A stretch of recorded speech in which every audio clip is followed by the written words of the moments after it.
आज इस वीडियो में मैं आपको पीएचडी एडमिशन अपडेट देने वाली हूँ और ये पीएचडी एडमिशन अपडेट जो है इंस्टीट्यूट ऑफ लाइफ साइंस की तरफ से आया है, जिसे हम ILS कहते हैं, जो भुवनेश्वर में स्टैब्लिश है। ओके, तो इन्होंने जो है अपने पीएचडी प्रोग्राम के लिए समहाउ आप कह सकते हो कि फॉर्म निकाला है। ठीक है, एप्लीकेशन फॉर्म निकाला है। तो इन केस अगर आप एलिजिबल हैं, मैं सारी एलिजिबिलिटी अभी डिस्क्राइब करूंगी, तो इन केस अगर आप एलिजिबल हैं तो आप इसके लिए अप्लाई कर सकते हैं। ठीक है, तो this will be the PhD update और पीएचडी प्रोग्राम अपडेट।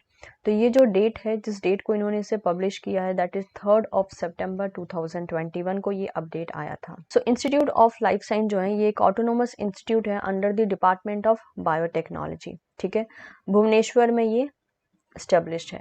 अब अगर हम बात करें तो ILS जो कि भुवनेश्वर में स्टेब्लिश है, इन्होंने पीएचडी प्रोग्राम जो है उनके लिए एप्लीकेशन फॉर्म निकाला है और ये पीएचडी प्रोग्राम कुछ फैकल्टीज जो हैं अपने अंडर बेसिस पे जो टॉपिक्स उनके पास अवेलेबल है उसके बेसिस पे उन्होंने ये वैकेंसी निकाली है।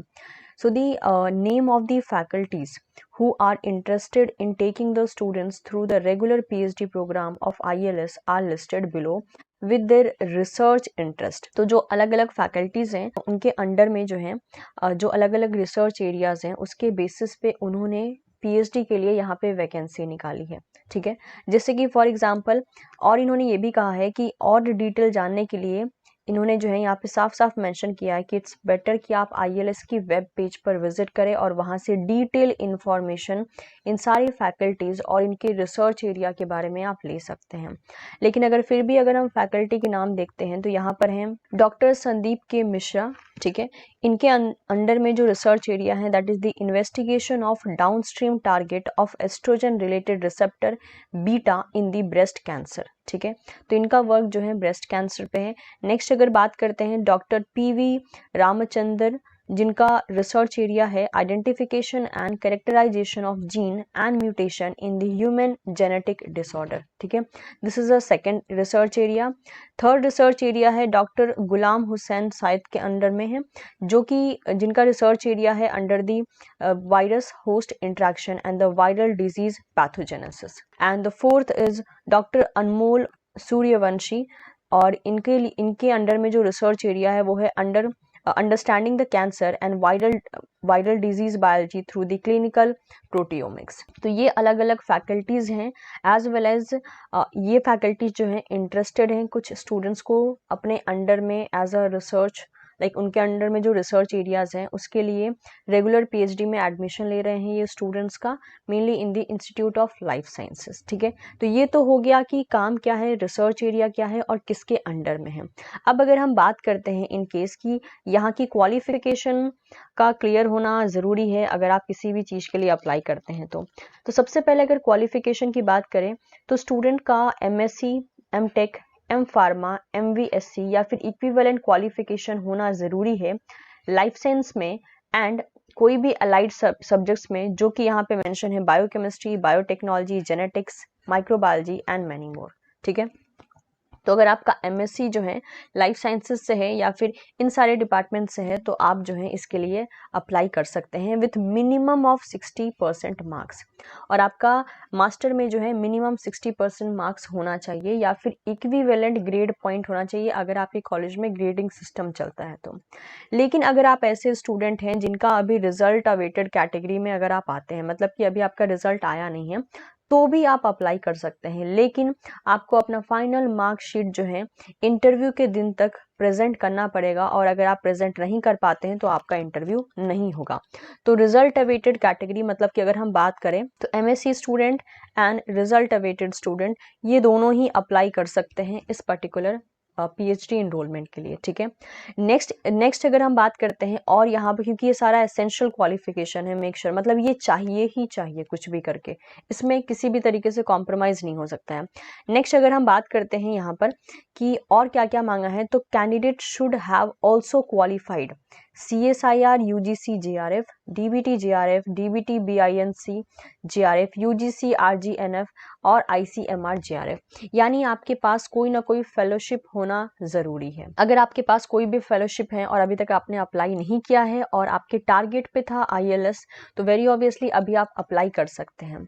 और अगर आपके पास ओरिजिनल सर्टिफिकेट अवेलेबल नहीं है इन एग्जाम्स का, तो आप फोटोकॉपी भी प्रोवाइड कर सकते हैं of original admit card as well as declare result page और अलॉन्ग विद द एप्लीकेशन। ठीक है, तो ये सारी चीजें आप प्रेजेंट कर सकते हैं जब आप एप्लीकेशन फॉर्म भरेंगे। तो इसके अलावा ये तो था थर्ड, मतलब कि इसके साथ साथ आपका जो है कोई ना कोई एक नेशनल लेवल एग्जाम जो है नेट एग्जाम क्लियर रहना चाहिए, मतलब नेशनल लेवल एग्जाम क्लियर रहना चाहिए, यानी आपके पास अपनी फेलोशिप होनी चाहिए, रेदर टू से आपके पास अपनी खुद की फेलोशिप होनी चाहिए, चाहे वो CSR का हो, DBT का हो, UGC का हो या फिर ICMR का हो।